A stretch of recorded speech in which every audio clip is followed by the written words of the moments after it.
Assalamualaikum warahmatullahi wabarakatuh. Yang terhormat untuk dosen pengampu matkul matematika ekonomi, Bapak Mahfud Ansyari, SEMM. Izinkan saya, Muhammad Ramadan, dengan NIM 241080268 untuk mengumpulkan tugas UTS yang berisikan materi presentasi video. Di sini saya akan menerangkan tentang deret hitung dan deret ukur. Langsung saja dengan PPT-nya yang sudah saya siapkan dalam screen ini. Yang pertama ada pengertian deret. Apa itu deret? Deret adalah rangkaian bilangan yang tersusun secara teratur dan memenuhi kaidah-kaidah tertentu. Jadi bilangannya itu tersusun tidak secara acak-acak, jadi harus tersusun secara teratur. Misalkan 1, 2, 3, 4, 5 itu udah termasuk deret karena itu udah bilangan yang tersusun. Terus bilangan-bilangan yang merupakan unsur dan pembentuk sebuah deret dinamakan suku. Nah, misalkan ada 1, ada 2, ada 3. Nah, ada misalkan 1, 2, 3. Nah, yang pertama itu suku pertama itu 1, yang kedua itu suku kedua itu 2, dan seterusnya. Keteraturan rangkaian bilangan yang membentuk deret terlihat pada pola perubahan. Nah, nanti di rangkaian bilangan tersebut yang membentuk deret itu ada namanya nanti pola perubahan. Entah itu pola perubahannya nanti bandingkannya dengan 5 atau berbagai macam lagi, dan dilihat dari jumlah sukunya. Dilihat dari jumlah sukunya, di sini ada dua. Ada yang pertama itu deret berhingga dan yang kedua itu deret tak berhingga. Nah, terus dilihat dari pola perubahan, ada deret hitung, deret ukur, dan deret harmoni. Contohnya di sini yang telah ada di PPT 1, 3, 5, 7, 9, 11. Nah, pembedanya 2. Setiap 1, 3, 5. Nah, itu 2. Jadi 1 tambah 2 itu 3, 3 tambah 2 itu 5, dan seterusnya. Nah, terus di sini ada deret hitung.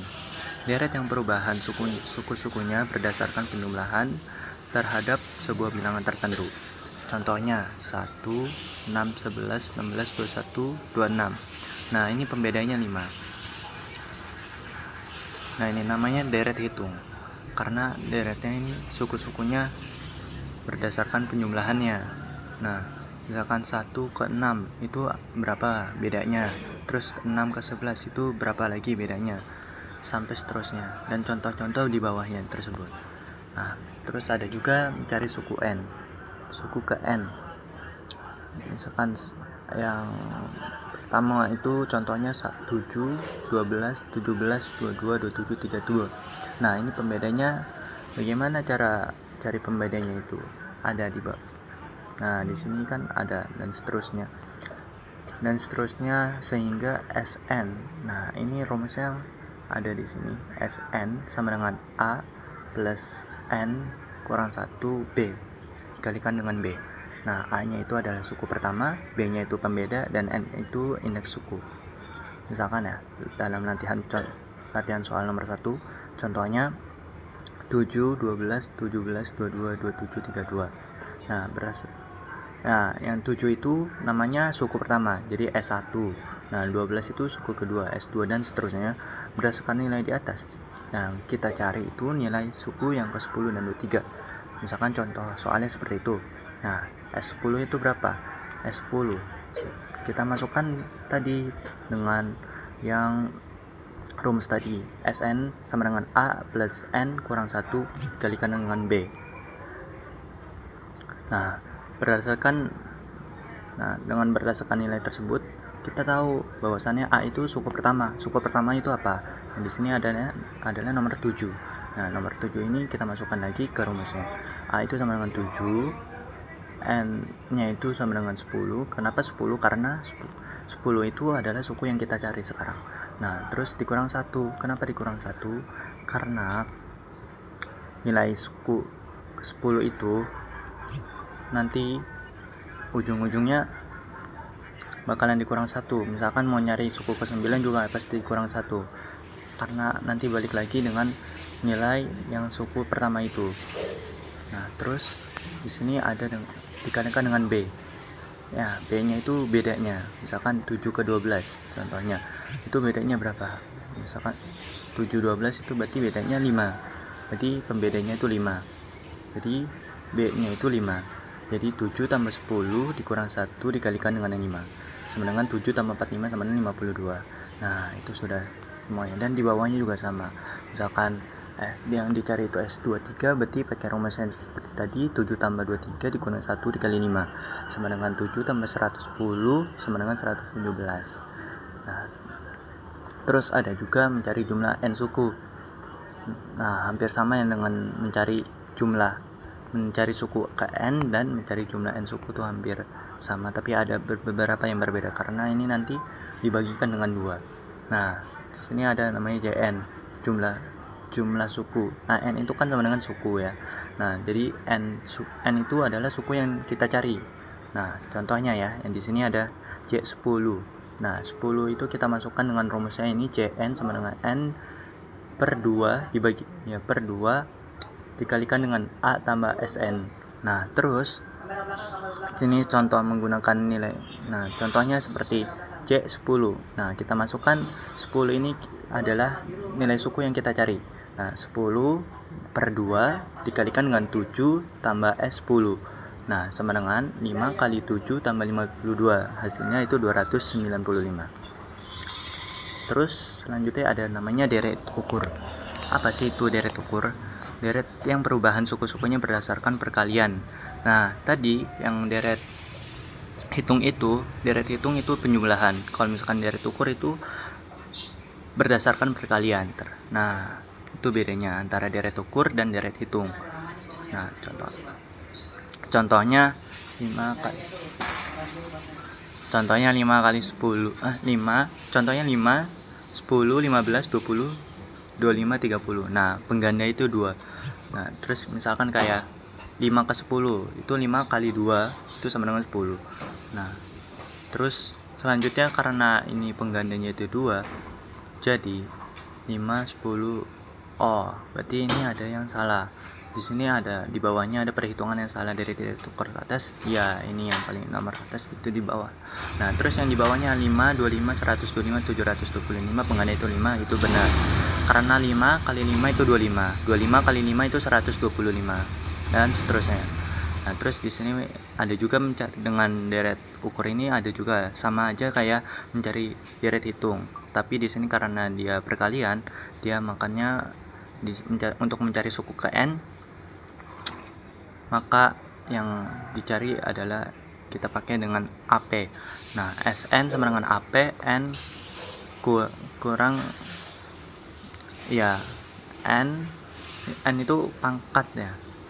Ya, N itu pangkatnya itu nanti dikurang 1. Nah, A-nya itu adalah suku pertama, P-nya itu pengganda, N itu indeks suku. Nah, contohnya seperti ini. JN. Ini kalau misalkan jumlah N suku. JN sama dengan A kali 1 dikurang PN. Kenapa?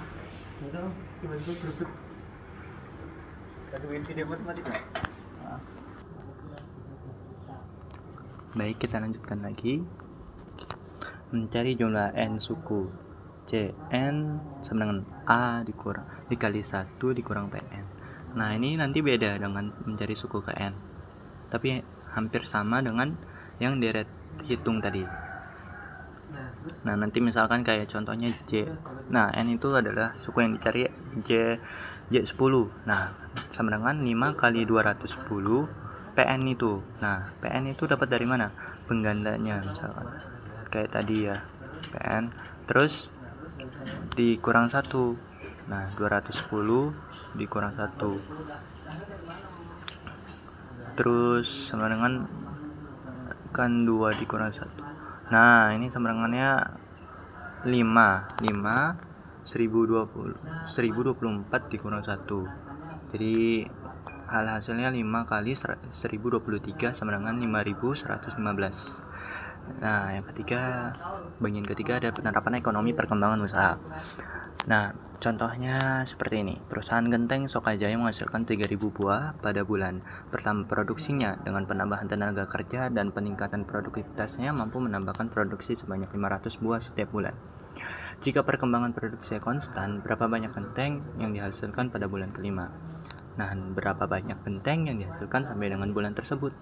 Nah, kita ada dalam pembahasannya. Di sini kita ketahui bahwasannya A, suku yang pertama ini yang disebutkan ini adalah 3.000 buah.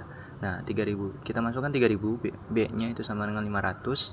Pembedakan setiap karena untuk memproduksi sebanyaknya jadi 500 buah per bulan. Jadi bedanya itu 500. Kita masukkan B-nya itu 500. Nah, terus N itu 5. Ini 5 karena ini adalah yang kita nanti N ini kita akan cari lagi. Ini 5 tahun ya, guys. Nah, bukan 5 tahun, maaf. Ini adalah 5 bulan, bulan kelima. Nah, terus kita masukkan rumusnya seperti tadi. S5 sama dengan A plus N dikurang 1 dikali B. Nah, udah kita masukkan 3.000 ditambah 5 kurang 1 dikalikan dengan 500. Nah, sama dengan 5.000. Nah, kalau misalkan cari untuk ini kita pakai rumus yang deret hitung yang pertama tadi. Nah, terus kita pakai juga yang kan udah mencari jumlah suku ke N. Nah, kita mencari jumlah N nya juga. Jumlah N suku kita masukkan lagi. C5 sama dengan 5 per 2 dikalikan dengan 3.000 tambah 5.000 sama dengan 20.000. Jadi, jumlah produksi genteng pada bulan kelima itu adalah 5.000 buah. Nah, terus jumlah keseluruhannya yang dihasilkan pada bulan tersebut adalah 20.000 buah. Jadi bahwasannya kalau misalkan deret ukur dan deret hitung itu perbedaannya adalah kalau misalkan deret hitung adalah dengan penjumlahan. Nah, kalau misalkan deret ukur itu perbandingannya dengan kita masukkan dengan perkalian. Nah, seperti itu. Dan terima kasih untuk materi sekian. Cukup sekian dan terima kasih. Apabila ada kesalahan dalam penyampaiannya, mohon dimaafkan. Assalamualaikum warahmatullahi wabarakatuh.